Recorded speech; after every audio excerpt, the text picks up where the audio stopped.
A suit doesn't just land in the Supreme Court. There are months, even years, of battles in the lower courts. Our next two guests have been leading the charge against the health care law. Florida Attorney General Pam Bondi and Virginia Attorney General Ken Cuccinelli. Good evening to both of you. Good to be with you. All right, first to you. Good evening, Pam. First to you, Pam. Tell me, your expectation, no doubt, is that it is going to be reversed, but I'm curious, in the event it is not reversed, what plans does Florida have? Well, Greta, I mean, it's gonna be a disaster. Of course, if it's not, it's going to drive millions of people into subsidized taxpayer federal government regulations and coverage. It's going to be a job killer for millions, and it's going to be a disaster for Florida. But we are hopeful it will be overturned.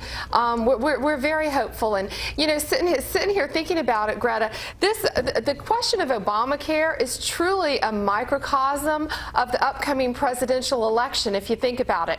Do we want to live in a federal government-regulated society, or do we want to live in a society of individual liberty and freedom? And that's what it's all about.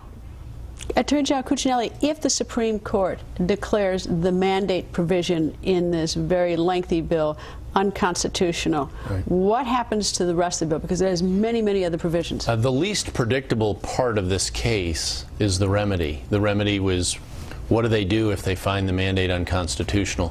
Where I can look at some of the case law of the five longest serving Supreme Court justices and see what they might do on the mandate question, what they would do in the remedy is much more up in the air. And the oral argument was very helpful in that respect. It really looked like a number of the justices were taking strong positions to clear out the whole bill. Justice Kennedy had a back and forth with Ed Kneedler for the federal government, where Kneedler was trying to say, look, you take as little as possible, and Justice Kennedy said, you know, I really think that to be respectful of a co-equal branch, Congress, we really need to wipe the whole slate clean, send it back to Congress to start over. And Kneedler argued with him, and he finally just said, I don't accept your premise. So there's a strong possibility, and obviously it's what Pam and I are hoping for, that if they find the mandate unconstitutional, they will also rip the whole law out. And then people like Pam and I and a lot of others are going to be watching like hawks to make sure all the pieces come out. You know, I don't know how, Pam, and I put this to you, if the Supreme Court strikes the mandate as unconstitutional, I don't know how the Supreme Court does anything but throw the entire bill out, the entire law out, because, as I recall, there's no severability clause, which is something that is routinely put into a statute so that the court can strike different parts of it. The rest of the statute will stand. Right. Am I right that there's no severability clause? Because I think that's a killer to the statute, unless the Supreme Court can come up with some, you know, wild idea why it's okay not to put it in. And Greta, more than that, there was a severability clause in the original draft, and it was removed. So there is no severability clause. You're absolutely correct. And you know what Ken said, regardless of what happens, this debate is long from over. Either we go back to the drawing board and we find a health care system that is legal and ethical and constitutional, or if we don't prevail, then it's more important than ever to elect conservatives into office right now.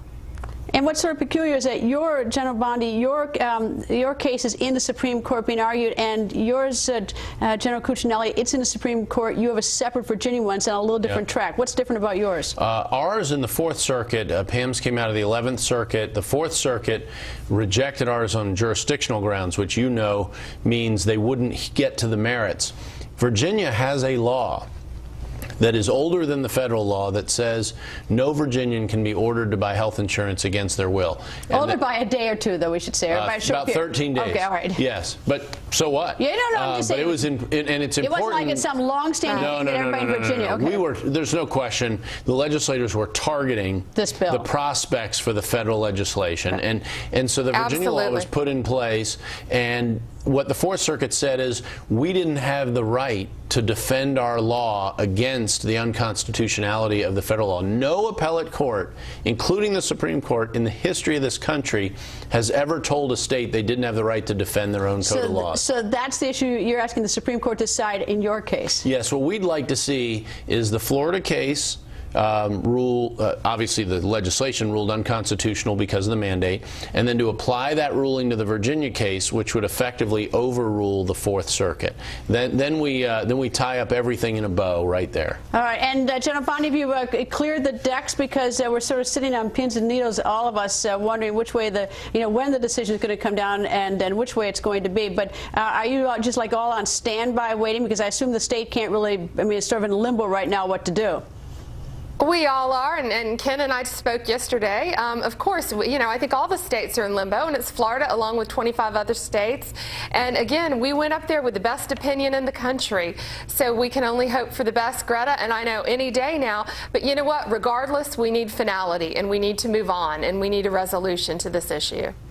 Well, I think we're going to get one very soon, at least by July 1. It's just when between now and July 1, we don't know. That's right. Thank you both. Coming up, Congresswoman Michelle Bachmann.